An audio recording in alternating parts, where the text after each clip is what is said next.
Just shows how it drifts off.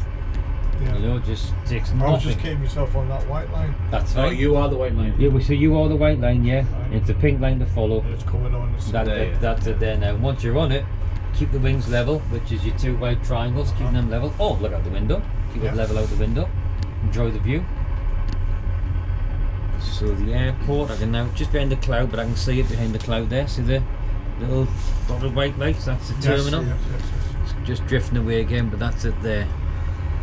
So we're just flying what we call downwind left hand, parallel or parallelish with the runway anyway, and about, let's have a look, so we'll say 15 miles up ahead on the nose is when we'll do a left turn to come back around again and find the approach.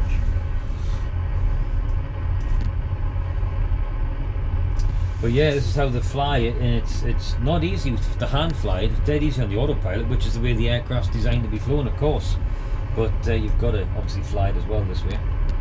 But no, like I say, out of all the sims we've got, I think the Concorde might be a little bit. Well, I've talked obviously a lot of Concorde guys, and they all say it's a doddle. You know, it's a doddle, and all, but you've got no flaps to slow you down, and nose is really high, and you've got to drop the nose down and all that. Yeah, just tilt the nose to do it. I kind of get what they mean there, because when obviously I don't know if you know much about Concorde, but with the Delta wing, I've been on it. Like I haven't flown on it. You've been on board. On board. Well, with the Delta wing, it generates its own lift. Right. Now, below 10,000 feet, aircraft are stuck to 250 knots as a maximum speed. Okay. Concorde doesn't generate any lift off the wings till 350 in a straight line. So the Vulcan bomber will be the same?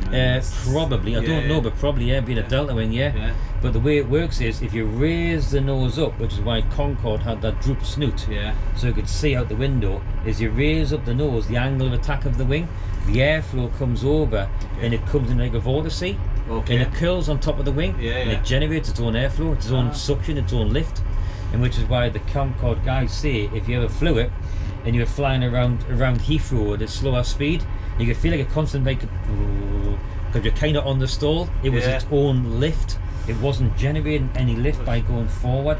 It was the angle of the nose causing this vortices. Yeah. I was like, okay.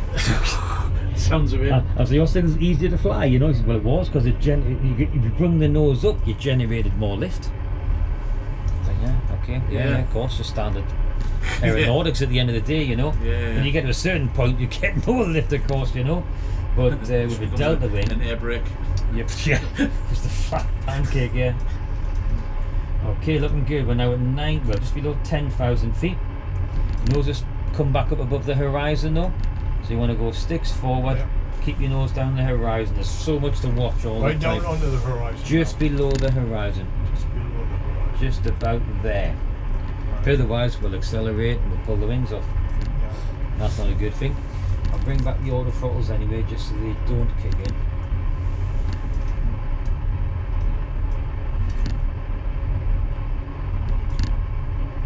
Coming left a little bit. We're clear of all the mountains, so that's one thing. Nose is coming up again. That's it, bit of forward pressure, because what happens is when you lower the nose down, obviously your nose drops, you start increasing your airspeed. As you start increasing your airspeed, you generate lift off the wings, and when you generate lift, it naturally makes the nose come up. You've got to then push it back down again. But if you just keep the stick in the same position, it'll generate lift and it'll start climbing up automatically. You just got to keep an eye on it all the time.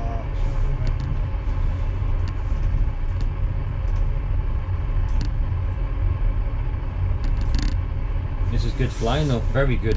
Nice and smooth. Wings level there now, so left turn, leveling the wings. A little bit of cloud, but we're nearly going to be through it.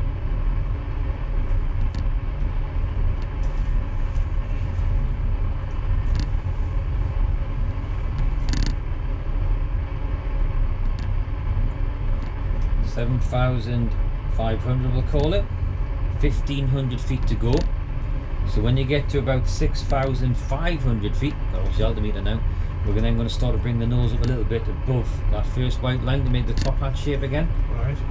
And then we're going to keep level at 6,000 feet.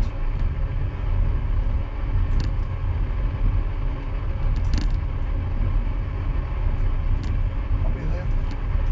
Just keep it it all there for the minute, yeah. It's still got a nice slow descent, that's fine. Now we're getting a bit lower now, so I'm going to put what we call the start switches back to continuous mode. Now for this one, do you want to do a touch and go, a practice approach, and then a go around, then a landing? Or do you want to land and go to Newcastle or something? It's up to you. Do it touch and go. Touch and go? And then I've said I've done one. Yep, so we're not going to have any auto brakes, no spoilers in that case. We're going to plan for the touch and go. You're cleared down to 4,000 feet. No rush though. And I'm now going to bring your pink line to the left. So we're going to do a left-hand turn towards these lakes over here, okay?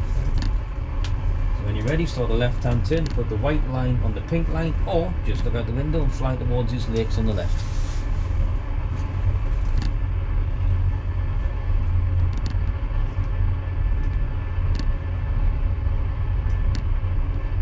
I like on the navigation how the line bends, so you can see how much yes, angle, turn you've got. That's right. If you were following a proper flight plan, then obviously and you're on autopilot, then that bend follows the flight plan, and it's just a nice angle. It's all worked out to be like a nice 20-degree angle of bank turn, you know. It shows you just how clever this whole system is. Oh, it's across the world as well, you know. It's everywhere, everywhere. Yeah.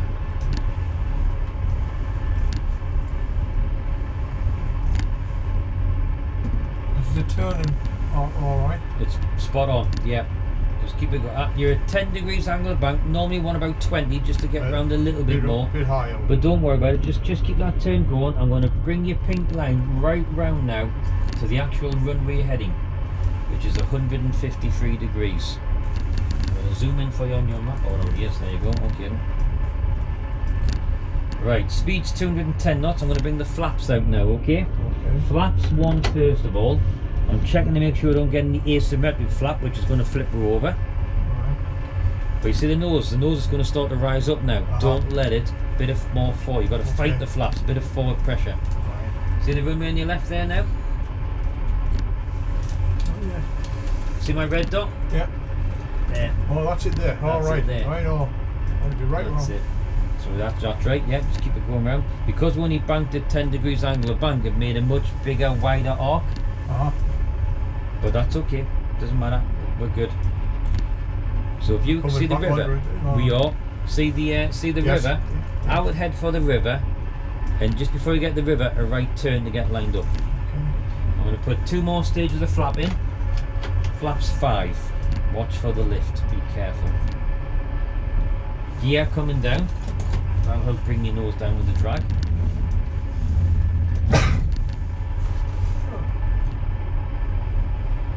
Bring your wings level there now and fly straight ahead.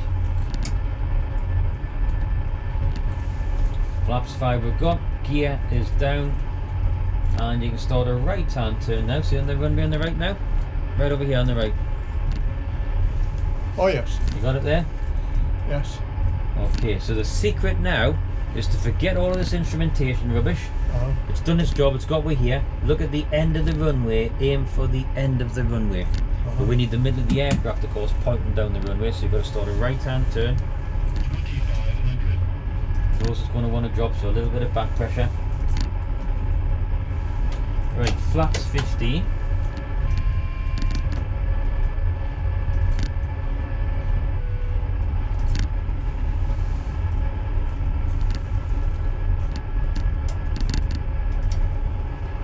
Check good. Flaps 30, you're cleared for the touch and go. The gear's down, the flaps are down, you're all configured. All you've got to do now is just keep the end of the runway just visible above the comb in here, and keeping the nose lined up with the aircraft. So you want to stick back a little bit higher. I'll give you a little bit of trim to help with that.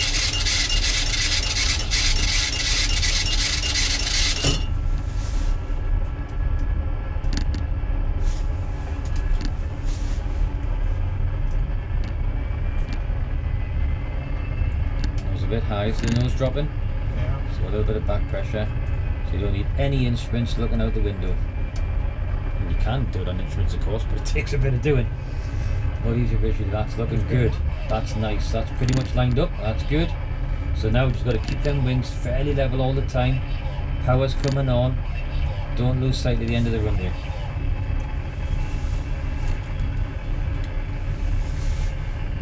That's it, that's enough. Just keep the end of the runway just visible.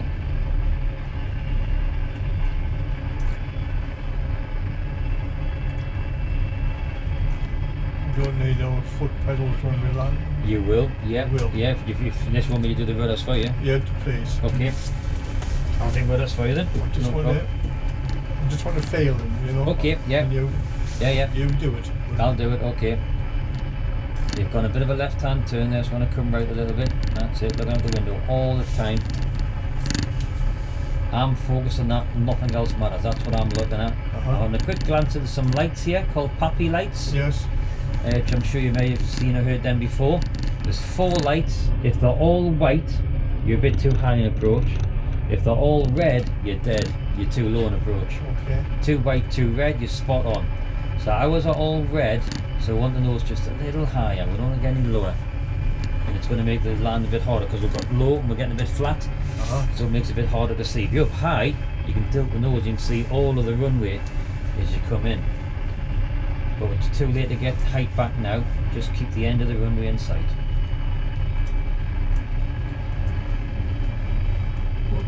So push forward there now, bringing the nose down.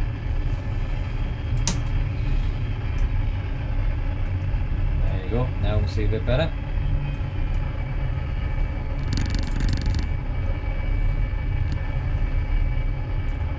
Two white, 2 red in the poppy lights, there you go, back on target. Is that how we want to? That's what we want, yeah. Just keep it at the end of the runway, keep the wings level now. There may be a slight crosswind there. It looks pretty good to me. It's a big runway, don't panic. I know it looks small, it's huge. It's good. Once you get over the runway, you've got to flare. You've got to pull back a little bit, bring your nose up to cushion the landing. Keep aiming for the end of the runway.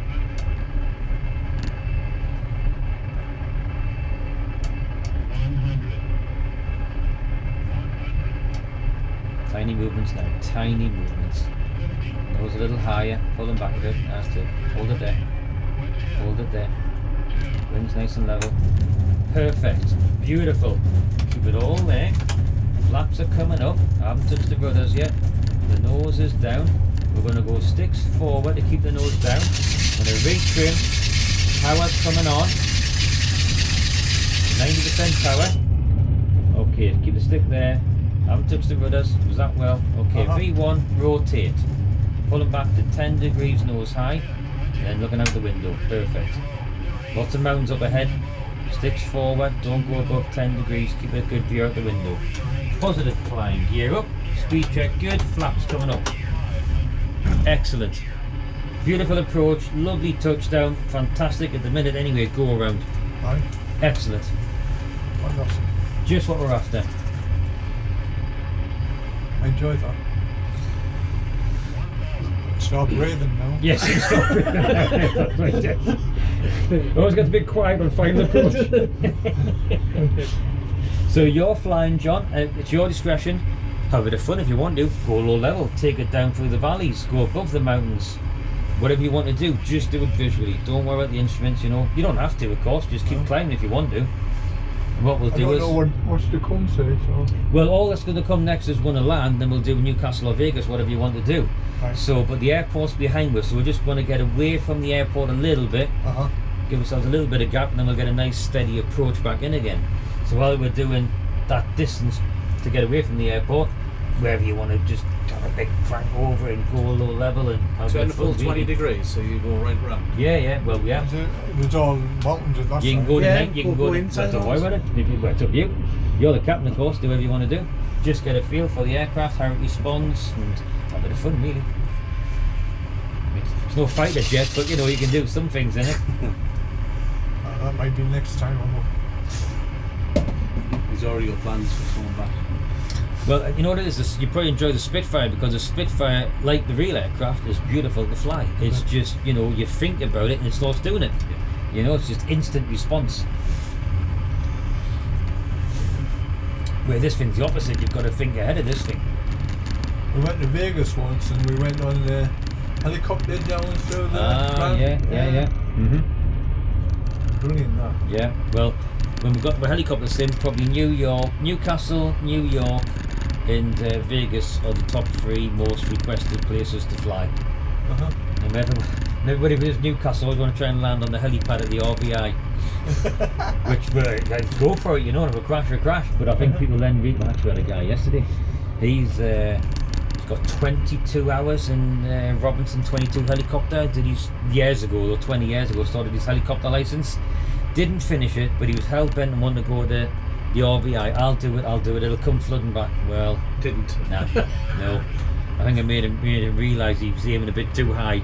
Let's just fly the thing first, you know. Yeah. If I land on a 2-mile runway at Newcastle, we're doing well, you know. It always seems to me that it's like wrestling an octopus or something like that, because you got there's just so much to do. Analogy you like, I'm going to use that. Yeah. I like that.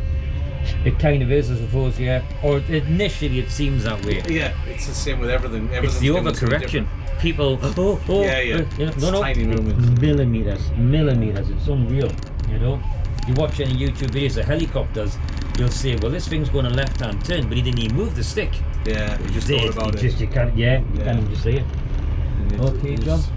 Fine. Should we do a right-hand turn? Round Right. back of this mountain. So maybe there's a bit of a pull back, bit of a climb and turn. And we'll start going up and to the right, because our airport's over a right-hand shoulder here.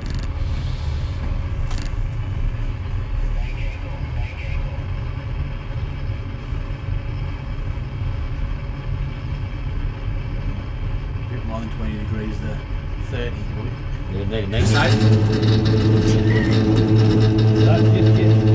That's your stick shaker. It just has a bit of a heebie-jeebie when you go beyond 90 degrees, that's all. On nearly that. Right. But don't worry about it. It's there for a reason. Exactly. That's what I'm aiming for. It works, you see. Exactly. Right, okay, and so what we have, we look straight ahead, see there's like a river and a road going down the valley here. Yep. Just kind of, and there's the airport. So if you aim, or I recommend, but if you aim for the edge of that mountain there, or that lake up in the distance, somewhere over here basically, head for that. Just before you're going to hit it, and then do a right-hand turn to land. I like it just before you hit it. There's a lot of just before you hit it, and when you fly around Austria. We always get people who go, like, you know, this time of year when people go skiing with Jet 2. Obviously Jet 2 go to Innsbruck, and they might have to do the Rattenberg approach, you know, like, oh yeah, it's beautiful through the mountains and all that. I want to do that, you know, and now that you've got no idea